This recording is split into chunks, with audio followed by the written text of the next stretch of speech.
ధర్మానికి మీరు మాట్లాడటం మీ బాధ్యత. నా తరం మేము కష్టపడుతున్నాం, ముందుకు వచ్చాం. ఎవరి కోసం పడుతున్నాం ఈ కష్టాలు? మాకు సరదా కాదు. ప్రతి ఒక్కరి ఇష్టానికి వచ్చి మాట్లాడుతూ ఉంటే బాధ కలుగుద్ది. అయ్యప్ప స్వామి దీక్ష చేసే వాళ్ళ మీద ఎంత ఇష్టారాజ్యంగా మాట్లాడతారు. ఇదే మీరు ఎవరన్నా సరే ఇస్లాం మీద మీరు గొంతు ఎత్తగలరా? ఎందుకంటే రోడ్ల మీదకి వచ్చి కొడతారని మీకు భయం, అందుకు మీరు మాట్లాడరు. హిందువులు అంటే మెత్తని మనుషులు కదా, తోటి హిందువు కదా, మీరు ఏదైనా మాట్లాడచ్చు. మీకు నమ్మకాలు లేకపోతే మీరు ఇంట్లో కూర్చోండమ్మా.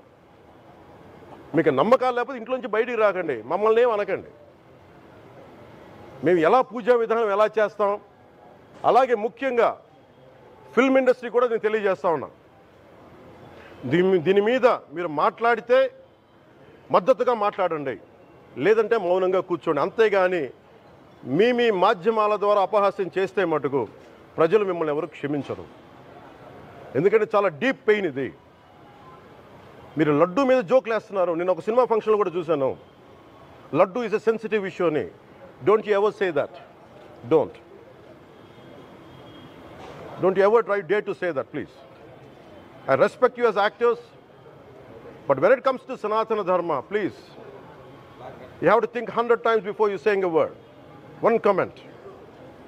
Thank you.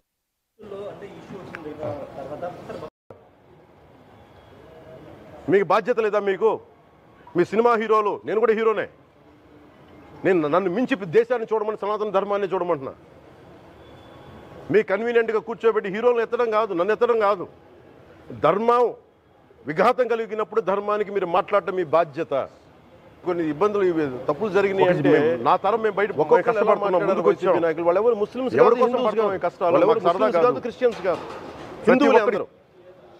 పొద్దున్న లేస్తే తాళ్ళు కట్టుకునే వాళ్ళు, బొట్లు పెట్టుకునే వాళ్ళే. కానీ ఒక తప్పు జరిగింది, ఒక అపవిత్రం జరిగింది అంటే పదవులు అనుభవిస్తూ ఉన్నవాళ్ళు, పొద్దున లేస్తే గుళ్ళకి వెళ్ళేవాళ్ళు, వీళ్ళు అపహాస్యం చేస్తూ ఉన్నారు, వీళ్ళు వెటకారం చేస్తూ ఉన్నారు. ఈ విషయంలో వాళ్ళు మతం పుచ్చుకున్నారా లేదో నాకు అన్నీ తెలియదు. వైవి సుబ్బారెడ్డి గారు ఉన్నారు, భూమన కరుణాకర్ రెడ్డి గారు ఉన్నారు, వారి కుటుంబ సభ్యులు ఉన్నారు. ఎవరైనా సరే మీరు మతం పుచ్చుకున్నారా లేదో నాకు తెలియదు. అవన్నీ అది మీరు బయటికి చెప్పుకుంటారా లేదో నాకు తెలియదు. నేను అది కూడా మాట్లాడట్లా. కానీ మీరు బాధ్యత తీసుకున్నారు. మీరు హైందవ ధర్మాన్ని కాపాడుతానని మీరు బాధ్యత తీసుకున్నప్పుడు కాపాడాల్సిన అవసరం మీ మీద ఉంది.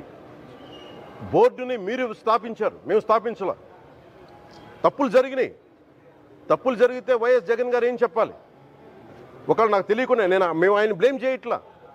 కానీ మీ ఆధ్వర్యంలో జరిగింది, మీరు కాన్స్టిట్యూట్ చేసిన బోర్డు వల్ల జరిగిన తప్పిదాలు ఇవి.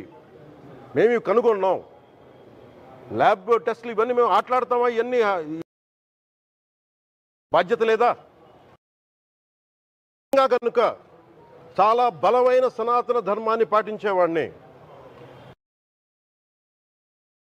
దాకా మా ఇంట్లో రామనామం ఉండేది, రామ జపం ఉండేది మా ఇంట్లో. అలాంటి రామభక్తులం మేము. కానీ రామతీర్థం విగ్రహాన్ని, రాముడి విగ్రహాన్ని శిరచ్ఛేదం జరిగినప్పుడు ఒక సగటు సనాతనవాదిగా, సగటు హిందువుగా బయటకు వచ్చి చాలా గొడవలు చేయగల సత్తా ఉన్నవాడిని గుర్తుపెట్టుకోండి. ఇది ముఖ్యంగా వైసీపీ నాయకులకి, నన్ను విమర్శించే దేశ యావత్తు నన్ను విమర్శించే ప్రతి ఒక్కరికి తెలియజేస్తున్నా. గొడవ పెట్టుకోవాలంటే చాలా బలంగా గొడవ పెట్టుకోవాలి. కానీ నాది పేదవాళ్ళ కష్టాలు, క్రిమినలైజేషన్ ఆఫ్ పాలిటిక్స్, వీటి మీద మేము మాట్లాడతాం, వీటి మీద తప్పించాం.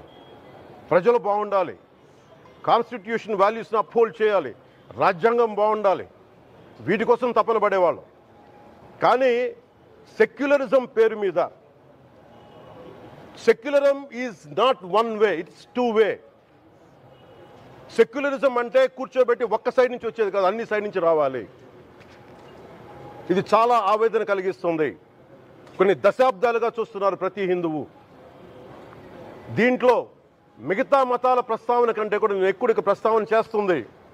హిందూ ధర్మాన్ని పాటించి, వాళ్ళు వ్యక్తిగతంగా పాటించి బయటకు వచ్చేటప్పటికి మీడియా వారి కోసమో లేదంటే ఇంకొంత ఎవరైనా సాటిస్ఫై చేయడం కోసం తెలియదు, కానీ సాటి హిందువులు తోటి హిందువులను తిడతా ఉన్నారు. ఇది చాలా ఆక్షేపణీయం. దీంట్లో నేను ముస్లిమ్స్ నిందించట్లా, అని క్రిస్టియానిటీ నిందించట్లా, కానీ బాధ్యత తీసుకున్న హిందువుల్ని నేను నిందిస్తున్నాం. బాధ్యత మీది. మీరు యథాలాపంగా వచ్చి ఇది పొలిటికల్ పదవులు, విగ్రహాలు పోతే మేము ఇల్లు కట్టుకుంటాం, వాకిళ్ళు కట్టుకుంటాం, ఏం మాటలవి? ఇదే మీరు మస్జిద్లో జరిగితే మాట్లాడతారా? మస్జిద్లో ఇలాంటి అపవిత్రం ఒక చిన్నపాటి చోరీ జరిగితే ఇలాగే మాట్లాడతాం. ఎందుకంటే మీరు మాట్లాడరు, ఓట్లు కదా అక్కడ. కానీ హిందువులు మాట్లాడితే హిందువులు అందరికీ ఎవరు పట్టించుకోరు. ఇక్కడ మా వేదన ఉండదా? మౌనంగా ఉన్నామంటే బాధ లేదనా? కోపం రాదనా? ఈ రోజుకి కూర్చొని చూడండి ఏం మాట్లాడుతున్నారో వాళ్ళు. ఆయన వాళ్ళ లాయర్ అంట, ఆయన ఎవరు, ఏజీపీ అంట, పొన్నవోలు సుధాకర్ రెడ్డి గారు తిరుమల లడ్డుపై ఢిల్లీలో చేసిన కామెంట్ నా దృష్టికి తీసుకొచ్చారు. ఇలాంటి సెన్సిటివ్ సమయాల్లో ఎయిదర్ మౌనం మంచిది, మౌనం దాటి పొగరుగా మాట్లాడటం, నన్ను పచ్చి బూతులు తిట్టినా